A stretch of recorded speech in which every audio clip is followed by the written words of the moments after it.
Hi, my name is Candy Marshall, and I'm the main character in the book A Gathering of Old Men by Ernest Gaines. In this book, I am about 20 years old, and unfortunately, my parents were killed in a car accident when I was about 3 years old.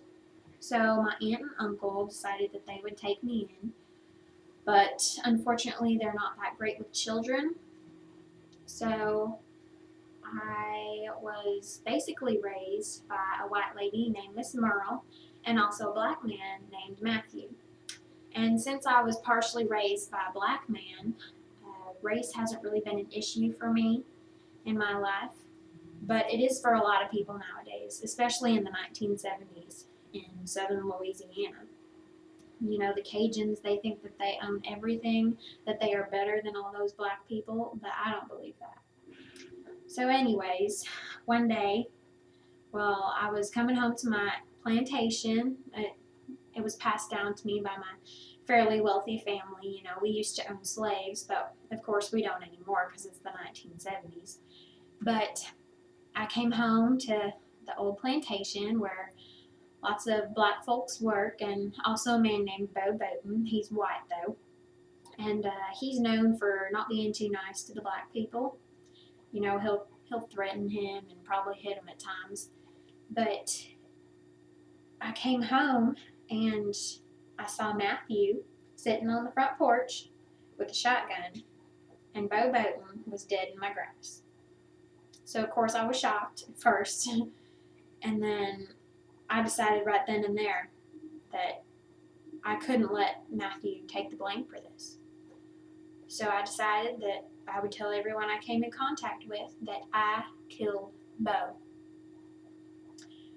Now, some people might think that that's rather crazy, but Matthew is part of my family. He was my father figure when I was younger and still is. And so I couldn't imagine having people probably harm him because he killed a white man, and I couldn't see him go to jail. So, since people probably wouldn't believe me saying that I killed Bo, I decided to get some backup.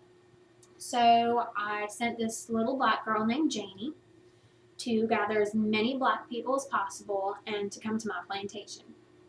And I asked them all to bring a shotgun and empty shotgun shells and be prepared to say that they killed a white man, Bo Bowden.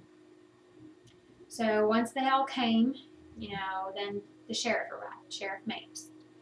And of course, he wants to get to the bottom of this. He wants to know who did it.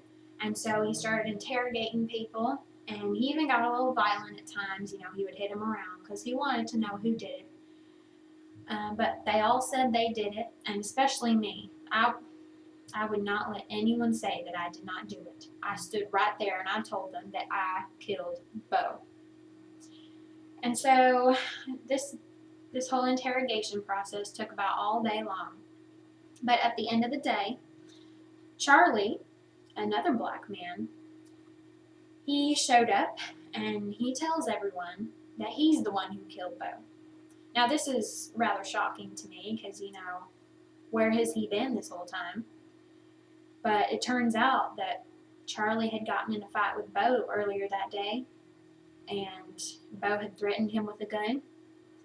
So Charlie got his own gun and just killed him right then and there.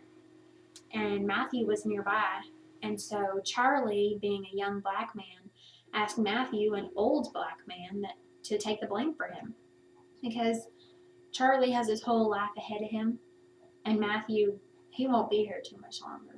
And so Matthew said that he would take the blame, and Charlie ran away.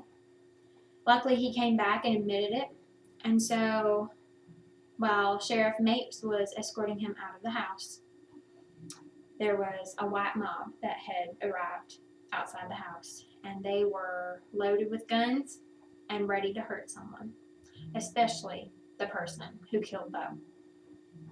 So while they were leaving the house, a shot was fired, and the sheriff was shot in the shoulder. So he went down. He could no longer do anything because of the pain that he was in. So my boyfriend, Lee Dimes, he kind of took charge, and there was fighting back and forth. They were shooting each other, and we were all hiding and scared to death. But in the end, unfortunately, Charlie was killed, and so was the leader of the white mob. And that's the end result of this whole thing of racism and murder. But the next day at court, all of my black accomplices, they were given 5 years of parole, and of course, I was let go. I didn't get any charges because I'm a white girl. They're not going to do anything to me. But the whole thing was resolved in the end, and we were all okay, except for, of course, Charlie and that other white guy and Bo.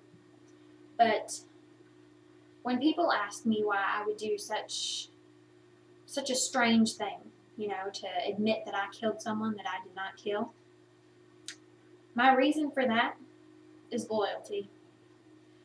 I know that Matthew is a black man, and I know he's old and doesn't have much life left in him, and I have a whole life ahead of me, but I could not stand to see him get in trouble like that. So I was willing to go to jail. I don't even know what they would have done to me, but I wanted to see him safe. I wanted to protect him. And I am a determined person, let me tell you. People tell me that I cannot do things because I am a white girl, but let me tell you what. I am very capable of doing many great things. And if you tell me I cannot do something, I will do it just to show you that I can. And basically, that's my story. And if you don't like it, then too bad.